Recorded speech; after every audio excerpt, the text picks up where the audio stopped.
사도신경으로 신앙 고백하시겠습니다. 전능하사 천지를 만드신 하나님 아버지를 내가 믿사오며 그 외아들 우리 주 예수 그리스도를 믿사오니 이는 성령으로 잉태하사 동정녀 마리아에게 나시고 본디오 빌라도에게 고난을 받으사 십자가에 못 박혀 죽으시고 장사한 지 사흘 만에 죽은 자 가운데서 다시 살아나시며 하늘에 오르사 전능하시 편에 앉아 계시다가 저희로서 산 자와 죽은 자를 심판하러 오리.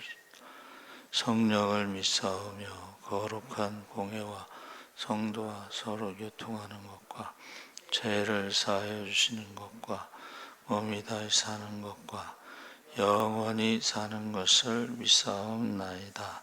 아멘. 찬송가 218장 찬송하시겠습니다.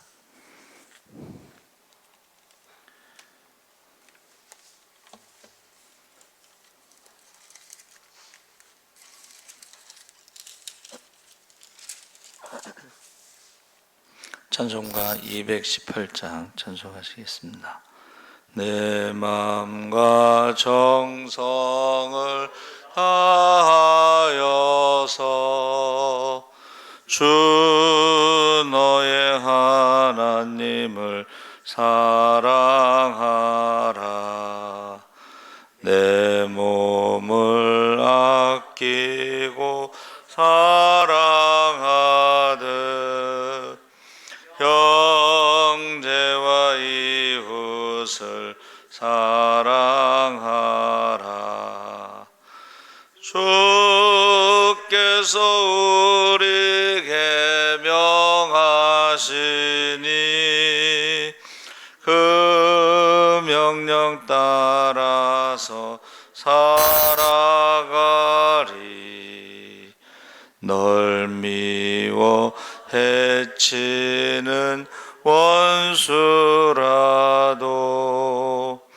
언제나 너 그렇게 사랑하라. 널 핍박하는 자 위해서도 신실한 마음으로 복을 빌라. 주께서 우리에게 그 명령 따라서 살아가리. 나 항상 주님을 멀리하고 형제를 사랑하지 못하였다. 이러한 죄인을 사랑하사 주께서 몸 버려 죽으셨다. 속죄의 큰 사랑 받은 이 몸 내 생명 다 바쳐 충성하리. 아멘. 하나님 말씀 누가복음 10장 25절에서 37절까지 말씀을 보겠습니다. 신약성경 110쪽에 있습니다.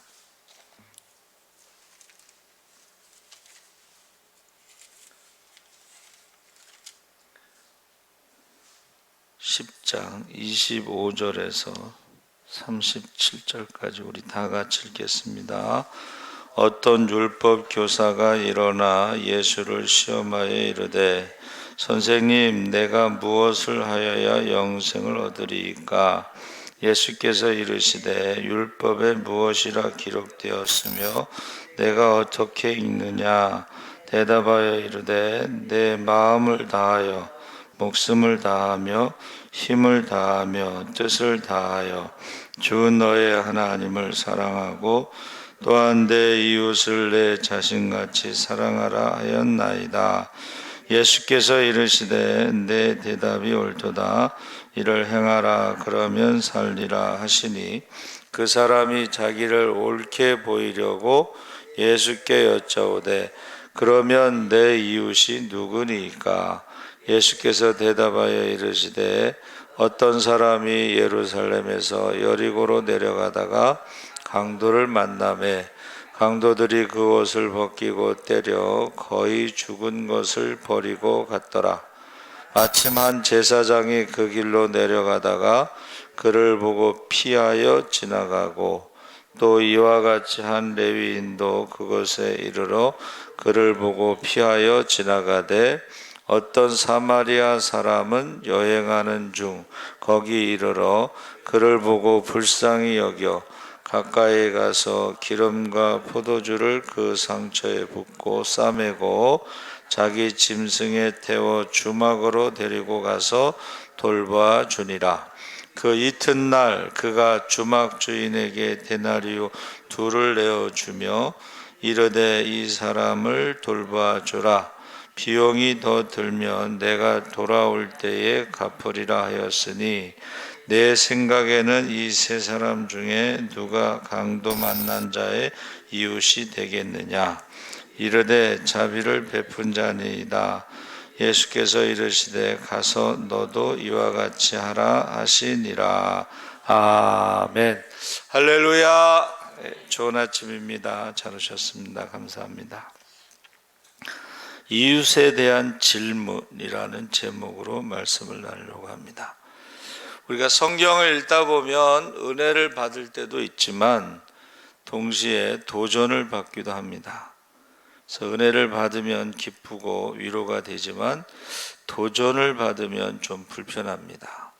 그래서 도전이 되는 말씀은 자기도 모르게 피하게 되고 오늘 설교 본문의 그 누가복음 10장 25절에 37절도 도전이 되는 말씀이죠. 새로운 깨달음을 주시는 말씀이기는 하지만 우리의 마음 한구석을 불편하게 만듭니다. 불편한 이유는 그 말씀이 우리가 감당할 수 없는 것을 말씀하시기 때문입니다. 그래서 어떤 율법 교사가 예수님에게 물었죠. 질문했죠. 선생님, 내가 무엇을 하여야 영생을 얻으리까?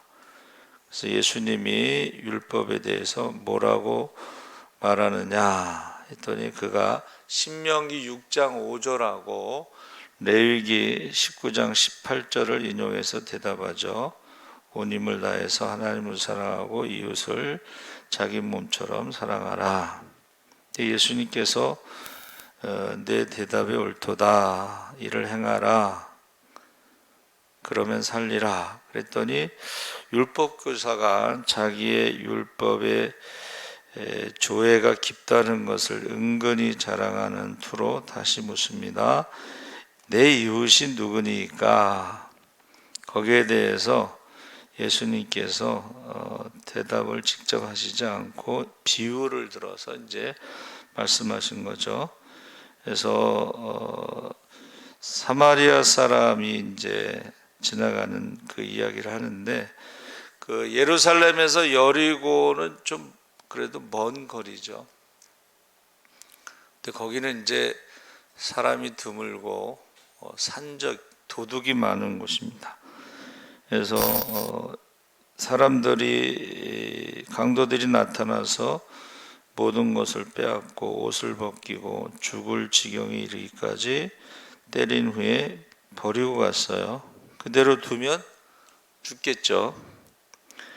그런데 지금 예루살렘 성전에서 예배를 드리고 이제 여리고로 가는 제사장이 이제 등장합니다.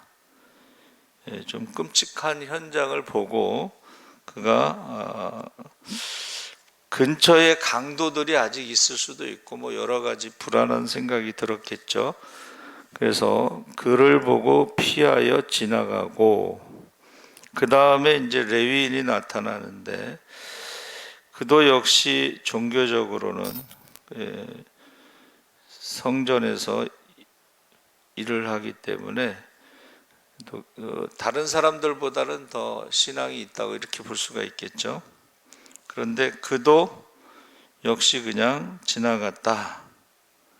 세 번째 등장하는 사람은 이제 평신도, 유대인 중에 평신도가 등장할 줄 알았는데 갑자기 사마리아 사람이 등장하는 거야. 이제 조금 이게 분위기가 좀 긴장된 분위기로 가는데 제사장과 레위인들에 대해서는 그냥 그를 보고 피하여 지나갔다 이렇게 간단하게 말씀하셨는데 사마리아 사람에 대해서는 아주 자세하게 말씀하신 거죠. 그래서 우리가 읽은 말씀 그대로 보면 가까이 가서 제사장과 레위인들은 피하여 이렇게 돼 있잖아요. 그러니까 가까이 가서 기름과 포도주를 상처에 붓고 싸매고 자기 짐승에 태워 주막으로 데리고 가서 돌봐주니라. 하룻밤을 지내서 그 다음날 2데나리온 이틀치 품삯을 주면서 돌봐달라고 부탁하고 비용이 더 들면 다시 돌아올 때 갚겠다. 이 정도 되면은 이제 가족적인, 거의 가족이나 다름없죠. 이웃을 내 몸과 같이. 내 몸과 같이라는 말이 제가 이제 기도를 했어요. 하나님, 내 몸과 같이가 뭔가요? 성경에 나와 있습니다. 민수기에 너를 낳아준 부모처럼, 내가 낳은 자녀처럼. 그러니까 사마리아 사람은 그 강도 만난 사람을 가족처럼 돌본 거죠. 그래서 이제 셋 중에 누가 강도 만난 자의 이웃이냐 했을 때 이 율법 교사가요 사마리아 사람이라고 대답하지 않고 자비를 베푼 자니이다. 사마리아 사람은 이름조차 입에 올리기 싫어한 거죠.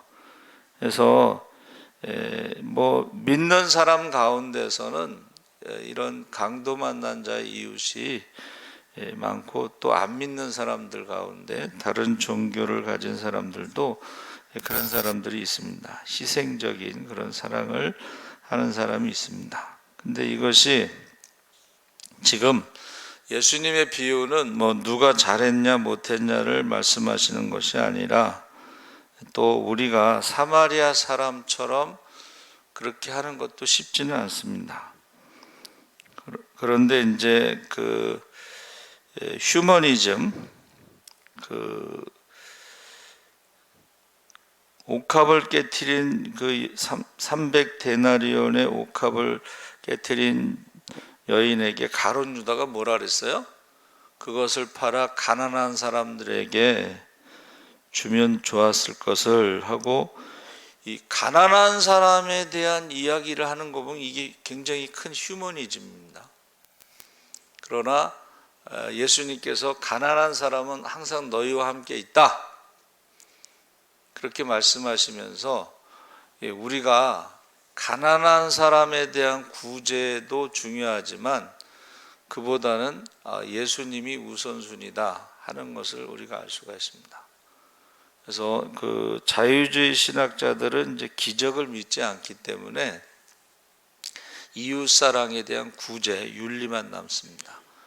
근데 이웃사랑 그 자체가 복음은 아닙니다. 이웃사랑을 해서 구원받는 건 아닙니다. 그렇죠?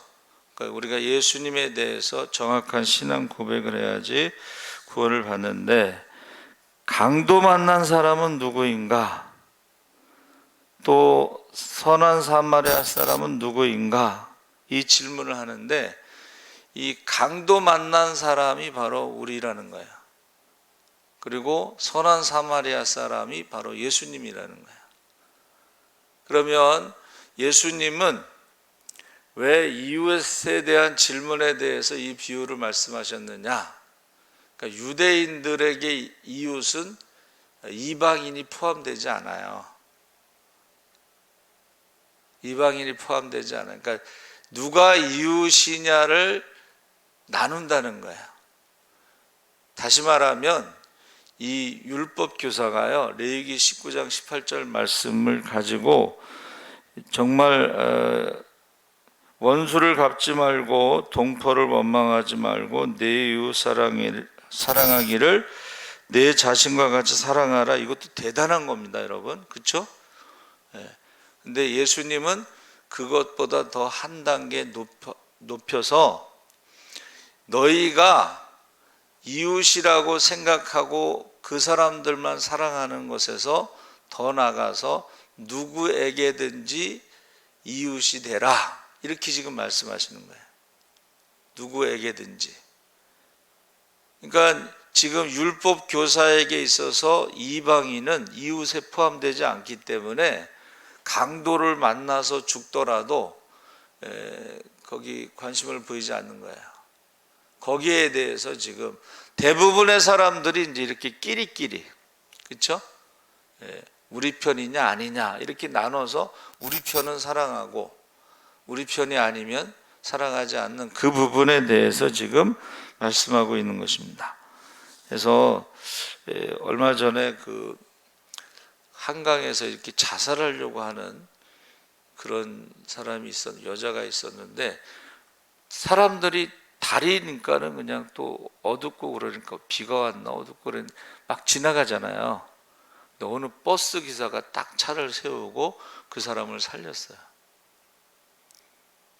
그러니까 여러분, 저는요 그 전도 축제 가서 전도에 대해서 우리 119 대원이 사람을 구하러 갈 때 종교가 무엇입니까? 물어보지 않고 그 사람이 강도짓을 했는지 도둑놈인지 그런 거 물어보지 않잖아요. 그렇죠?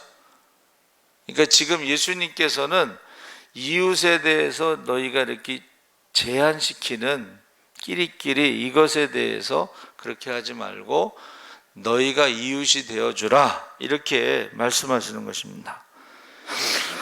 그래서 누가복음 18장 18절에서도 보니까 영생을 얻을 에 대해서 질문하죠. 그 젊은 청년, 관원 이렇게 돼 있는데 한 가지 부족한 것이 있는데 재산을 팔아 가난한 사람에게 나눠주고 나를 따르라 이렇게 말씀하셨죠.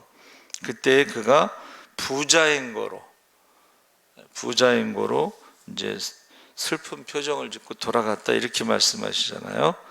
그래서 예수님이 우리에게 강도 만난 자의 선한 사마리아 사람인데 제사장도 우리를 구원할 수가 없고 레위인도 우리를 구원할 수 없습니다. 그러니까 예수님만 우리를 구원하실 수가 있죠. 그리고 강도 만난 것은 누구나 인생을 살다 보면 강도를 만날 수가 있습니다. 그러니까 우리가 강도 만난 사람이 누군가, 그 강도 만난 사람이 나라면, 예수님의 사랑을 받았다면, 생명을 다시 얻었다면 그 사람은 그 다음에 어떻게 살겠어요? 역시 그도 강도 만난 자의 이웃으로 살아갔을 것이다. 그러니까 우리가 복음의 빚진 자라는 것이 바로 이 강도 만난 자와 같이 예수님이 우리를 살리셨다는 거예요. 할렐루야. 그러면 복음의 빚은 복음으로만 갚을 수가 있어요. 복음의 빚은 복음으로만 갚을 수가 있어요. 우리가 강도 만난 자의 이웃이 돼야지 그 빚을 갚을 수가 있습니다. 제가 처음에 목사님이 이제 전도사로 임명하셨을 때 저는 빚진 것을 갚고 갔으면 좋겠습니다. 그랬더니 목사님이 나는 빚이 점점 늘어나고 있어. 저는 그때 잘 모르니까 빚진 것을 갚고 갔으면 좋겠습니다. 그랬는데 그 목사님, 담임 목사님이 나는 빚이 더 많이 늘어났다고. 저와 여러분이 하나님 앞에 빚이 더 많이 늘어났다는 것은 그렇게 은혜로 살고 있다 하는 것을 말하는 거죠. 그래서 이 율법 교사가요, 레위기 19장 18절 말씀대로 이웃을 정말 그렇게 온 마음을 다해서 사랑한 거예요. 그렇죠? 근데 이웃이라고 생각하는 사람들만 사랑한 것에 대해서 그렇게 하지 말고 모든 사람에게 이웃이 되어주라, 이렇게 말씀하신 거예요. 그러니까 우리도 강도 만난 자로서 선한 사마리아 사람, 예수님께서 우리를 구원하신 것처럼 모든 사람들의 강도 만난 자의 이웃이 되시기를 주의 이름으로 축원합니다. 아멘. 살아계신 하나님 아버지, 우리가 이웃이 누구인가라는 질문에 예수님이 비유를 들어서 말씀해 주셨습니다. 바로 우리가 강도 만난 자이고 예수님께서 선한 사마리아 사람으로 구별하지 않고 나누지 않고 차별하지 않고 살려주신 것처럼 우리도 강도 만난 사람들에게 좋은 이웃이 되게 하여 주시옵소서. 감사하며 예수님의 이름으로 기도합나이다. 아멘. 하늘에 계신 우리 아버지여,